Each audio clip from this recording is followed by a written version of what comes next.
'అనగనగా ఆస్ట్రేలియాలో' అనే సినిమా 'ఆహాలో' స్ట్రీమ్ అవుతుంది. సినిమా ఎలా ఉందో ఈ వీడియోలో తెలుసుకుందాం. ఈ లోపల వీడియోనైతే లైక్ చేసి, ఛానెల్‌ని సబ్స్క్రైబ్ చేసుకోకుండా చూస్తున్నట్టయితే సబ్స్క్రైబ్ కూడా చేసుకోండి. ఈ సినిమా అంతా చూసాక నాకైతే అస్సలు బాగా అనిపించలేదు. అలానే సినిమా చూసాక ఇలాంటి సినిమాలు 'ఆహా' వాళ్ళ దగ్గరికి ఎలా వెళ్తున్నాయా అనే డౌటొచ్చింది. ఇంక సినిమా టైటిల్ అయితే 'అనగనగా ఆస్ట్రేలియాలో.' కానీ సినిమాని ఆస్ట్రేలియాలోనే చెప్పాల్సిన అవసరం లేదేమో అనిపించింది. కానీ సినిమాని అక్కడ సెటప్ చేసి సినిమాకి టైటిల్ పెట్టేశారు. పోనీ సినిమాలో ఆస్ట్రేలియాని ఏమైనా క్లియర్‌గా చూపించారంటే లేదు. ఎక్కువ సినిమా అయితే అపార్ట్మెంట్స్‌లోను, కార్స్‌లోను ఉంది. ఇంక ఈ సినిమా క్వాలిటీ కూడా చూడడానికి సినిమాకు ఉండాల్సినంత క్వాలిటీ ఉన్నట్లేదు. ఇంక సినిమాలో కనిపించిన లైన్ కూడా చాలా అంటే చాలా సింపుల్ లైను. ఒక రాజకీయ నాయకుడికి సంబంధించిన సీక్రెట్ ఒకటి లీక్ అవుద్ది. అది బయటపడితే తన రాజకీయ జీవితానికి ప్రాబ్లమ్ అవుతదని చెప్పి, అది బయటికి రాకుండా చేయాలంటాడు. దానికోసం స్టార్ట్ చేసిన ప్రాసెస్ ఎలా ముందుకెళ్ళింది, అందులోకి ఎవరెవరు ఇన్వాల్వ్ అయ్యారు, ఇంతకీ ఆ సీక్రెట్ ఏంటి అనేది సినిమా.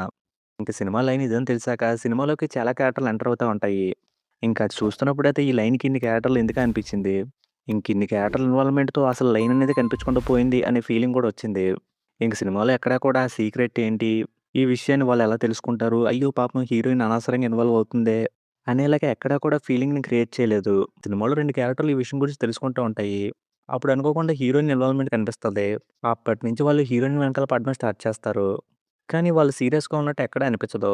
హీరోయిన్ ఫ్లాట్‌లో కూర్చొని అదే వస్తదిలే అన్నట్టుగా వెయిట్ చేస్తారు. ఇంక సినిమాలో సీక్రెట్ ఏంటనే విషయాన్ని తెలుసుకోవాలని ఇంట్రెస్ట్ క్రియేట్ చేయకుండా, వీళ్ళు హీరోయిన్‌ని సీరియస్‌గా ఫాలో చేయకుండా టైమ్ పాస్ చేస్తా ఉంటే, చూసే వాళ్ళకి మాత్రం ఇంట్రెస్టింగ్ ఎక్కడి నుంచి వస్తదా అనిపించింది. ఇంక సినిమా లెంత్ కూడా 2 గంటల 45 నిమిషాలుంది. ఇంక ఇలాంటి లైన్‌ని అంత లెంత్‌లో చెప్పిన సినిమానైతే ఈ మధ్య కాలంలో నేనెక్కడ చూడలేదు. ఇంక సినిమాలో కనిపించిన యాక్టర్స్ అందరూ కొత్త వాళ్ళే. వాళ్ళైతే వాళ్ళ క్యారెక్టర్‌లకు తగ్గట్టుగా పెర్ఫార్మన్స్ అయితే పర్వాలేదనిపించేలా బానే చేశారు. ఇంక సినిమాలో వచ్చే సాంగ్స్, బ్యాక్‌గ్రౌండ్ స్కోర్ అయితే నాకేమి అంత బాగా అనిపించలేదు.